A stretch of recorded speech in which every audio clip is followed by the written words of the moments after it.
Although the UFF didn't stop terrorizing the nationalist community, it now refined its strategy. It identified suspected IRA men and their supporters and killed them. Did you target Republicans? Yes. Did you try and kill Republicans? Yes. The attack on the young Catholic couple took place at the mobile home they moved into 3 months ago. I had information to say that he was an intelligence officer in the provisionals. And I went to assassinate him. With what? With a 357 Magnum and a sawn-off shotgun.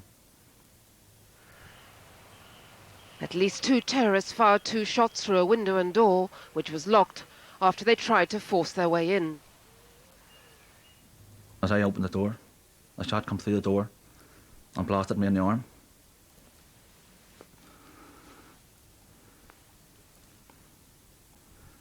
And I classed that wound as a medal.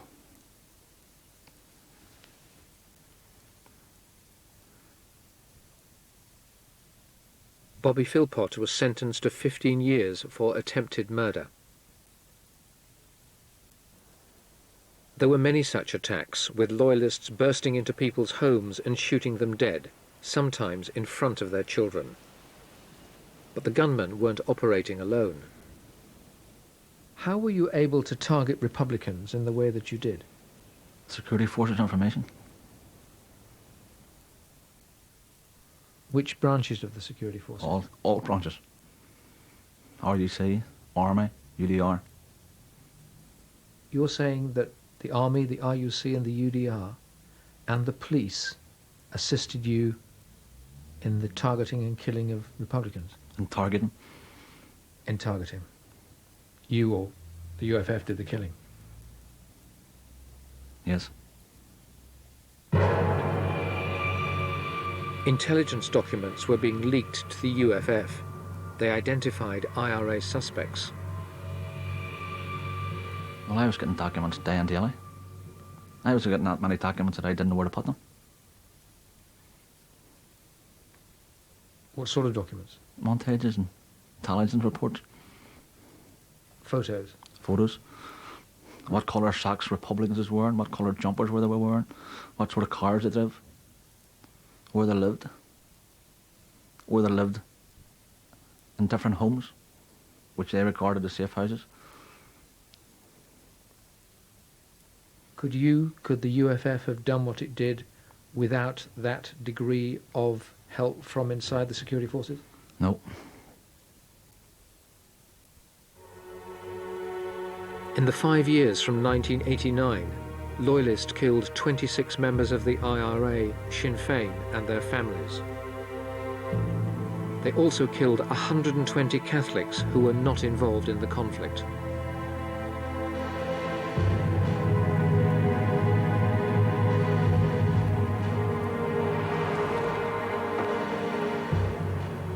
But although few people knew it at the time, the Loyalist paramilitaries were also thinking about how to bring the conflict to an end and establish a peace in which the union they had been fighting to preserve would be guaranteed.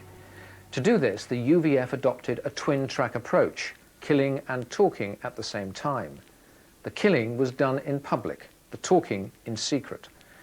The strategy was directed by a small group within the UVF leadership known as the Kitchen Cabinet.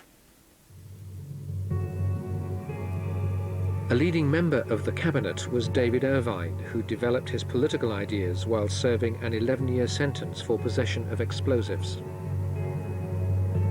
He'd studied Sinn Féin's pronouncements and concluded the IRA was considering peace.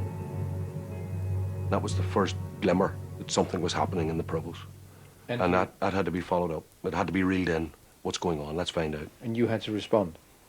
Well, I think in essence we had to understand and then had to gear people up for the capacity to respond.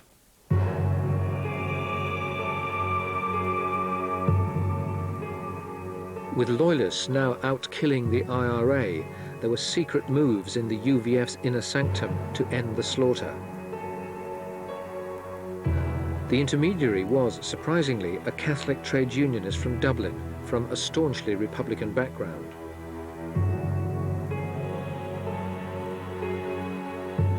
Crucially, he could relay Loyalist thinking to the Dublin government. It was part of the vital process of building up trust. Did you think they were serious in what they said about wanting peace? Yes, I did. I made a judgment call on one of the personalities that was there, and I believed him in particular. And when he said to me, no matter what happens outside, trust us that what we're saying to you is the truth as we know it, and we will always be honest with you. No matter what atrocities happen, we will be always honest with you, and we are equally trying to work our way towards peace. There were also moves on the UDA side. Here, the intermediary was a Presbyterian clergyman. He became a regular attender at the meetings of the UDA's inner council. We talked at times about the future, about their children and grandchildren if they were spared to have them. Did they want them to grow up in that atmosphere? Indeed, that was a very telling meeting that we had at that time when we started talking about the future and children and grandchildren. The answer was that they certainly did not want their children and grandchildren to grow up in the atmosphere that they had grown up in, and we moved from that.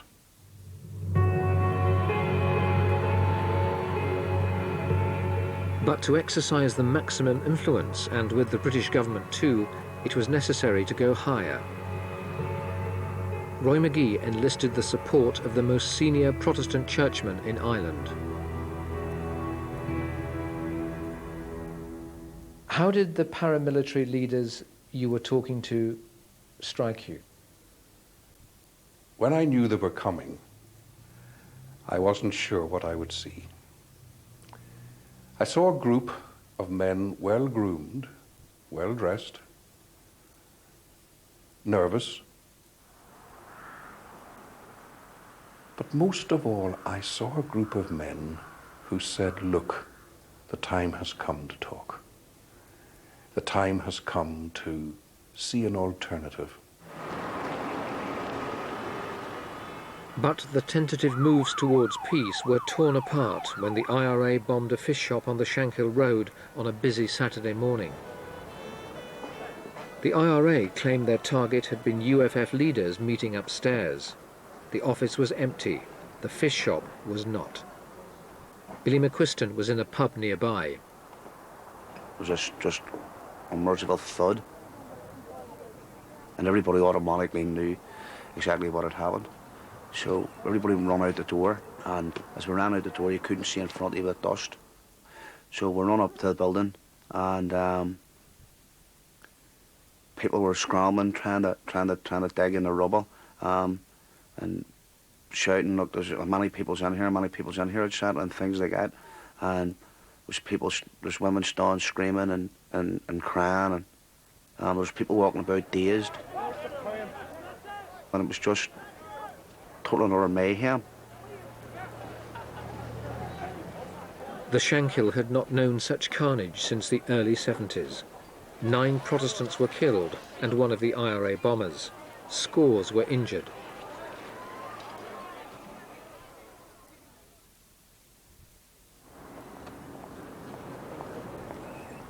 In the week after the Shankill bomb, Loyalists retaliated by killing 6 Catholics. On the 7th night, Halloween, the UFF took terrible revenge.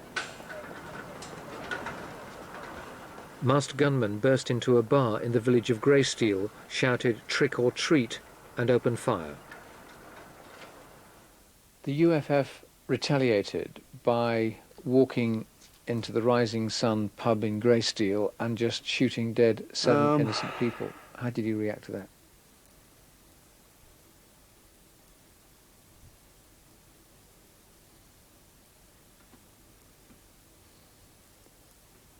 On that particular day, if the UFF had walked into a picture house or something on the Falls Road and killed 300 people, I'd have been quite happy. It's amazing the feelings that are in you. Anybody on the Shankill Road on that day from a Boy Scout to a granny on the Shank Road that day. If you'd have given them a gun, they would have went out and retaliated. There's no problem about that. That was shattering, because we had been at a stage where we were moving into political talking, and we had laid down a lot of criteria, and Grey Steel blasted it out of the water totally. Despite the horrors, the peace process moved forward. 6 weeks later, Loyalists got what they wanted when the British and Irish Prime Ministers outlined a political settlement. It made clear that there would be no constitutional change without the agreement of the majority of the people of Northern Ireland. It was known as the principle of consent. There is an opportunity to end violence for good in Northern Ireland. We believe that it's now up to those who've used or supported violence to take that opportunity. But Loyalists still feared a backdoor deal with the IRA. Archbishop Eames went to Number 10 to seek personal reassurance. I looked John Major straight in the eye and I said, can I go back to these people? And can I tell them that you have not done a secret deal with the IRA? Can you give me your word of honour? I'm an archbishop, you're Prime Minister of the United Kingdom. And I simply said, please, John, don't lie to me. He looked me straight in the eye and he said, you have my word. I said, that's all I want. I said, history will judge us both. I went back and I met them again and I said, I am convinced the Prime Minister of Great Britain has not done a secret deal with the IRA. And they said, that's all we want to know.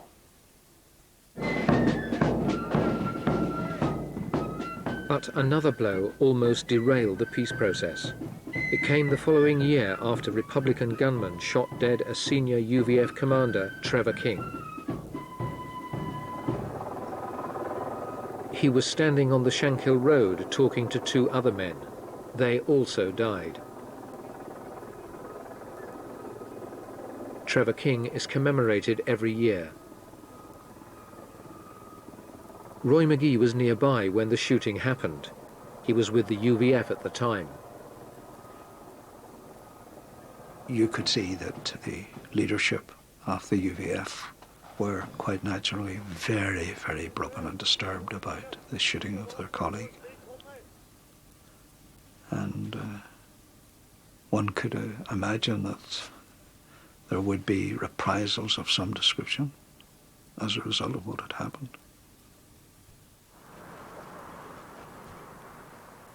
The reprisals came 2 days later at a pub in the tiny village of Loughin Island. Customers were watching the World Cup. UVF gunmen sprayed the bar, shooting dead 87-year-old Barney Green and 5 other Catholics. But despite the brutality of such attacks, some loyalists still seek to explain them away. That's cold-blooded murder. What else is it? I call it retaliation, which is not quite the same thing. But you end up with dead Catholics who were innocent. In retaliation for dead Protestants who are lying on the Shankill Road, yes, I could do that. But that doesn't justify the death of innocent Catholics, does it? If you're sending a message out to the IRA that if you kill a Protestant, someone is going to pay for this here. Now, it may be crude and it's vicious, but the end may well justify the means. After Loughin Island, there was much soul-searching within the UVF leadership. It's unlikely the massacre was authorised from the top, but it wasn't necessary, as local units could act with a degree of autonomy. I said to myself, how can this be when they are talking peace? And so within hours of that dreadful atrocity happening, I was in touch with them to say, explain this to me. Because if you don't explain it to my satisfaction, you can forget about me. What was your reaction to Loughin Island? Worst day of my life. Worst day of my life. You've been asking people to put the guns away. That included your own people. The UVF did Lock in Ireland. Yeah, well, Slaughtered 6 innocent Catholics in a bar. I don't know how I could remotely describe how I felt or how many around me felt, but we really felt we were getting somewhere. Really felt we were getting somewhere. It was beginning to happen, beginning to fall into place. And then bang. And at that time, David contacted me, and I really told him that I felt like walking away from it because I felt that they had honeyed words. I was beginning not to trust, or I was beginning not to believe what they were saying. However, he reassured me that what he had initially said to me was true, that what they were trying to achieve was peace, and for me not to walk away from it. My contacts were sufficiently sure in their own minds that it was worth going on with it. So you did? Yes, I did. Secret talks were also being conducted on the Republican side, and they finally produced the long-awaited IRA ceasefire. The leadership of the IRA have decided that as of midnight, August 31st, there will be a complete cessation of military operations. The IRA had been moving in this direction for several years, recognizing that one day politics would replace the gun. But Loyalists see it differently. I believe the EFF strategy brought Sinn Féin to the negotiating table because they couldn't handle the pressure that was being put on them by their people. But Sinn Féin were on their way to the negotiating table anyway. What Yes, the UFF did might have been a factor, but that wasn't the reason they declared a ceasefire and ended talks. we believe that was a major factor. What did the Loyalist paramilitaries achieve? The Loyalist paramilitaries achieved something which perhaps the security forces would never have achieved, and that was they were a significant contribution to the IRA finally accepting that they couldn't win. In the wake of the IRA ceasefire, there were expectations that Loyalists would also let their guns fall silent. But there were internal differences. Not all felt they should follow suit, especially when they believed they had the IRA on the run. Did you support the Loyalist ceasefire? I went along with it because the Loyalists had called it. But were you personally in favour of it? At that particular time, I thought it was called a bit too soon. But that was my opinion.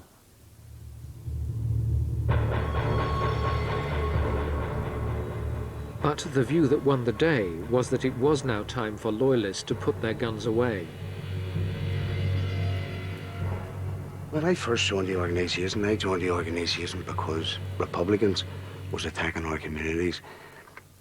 Then it was stated, once they stop, we will stop. And that was the case when they called a ceasefire. We had to stop. 6 weeks after the IRA's ceasefire, the Loyalists called theirs.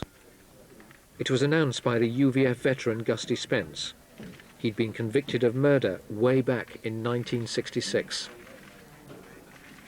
In all sincerity, we offer to the loved ones of all innocent victims over the past 25 years abject and true remorse. When you announced the Loyalist ceasefire, why did you say what you did? Because it was the most obvious, the most humane, and the most logical thing to say. True and abject remorse.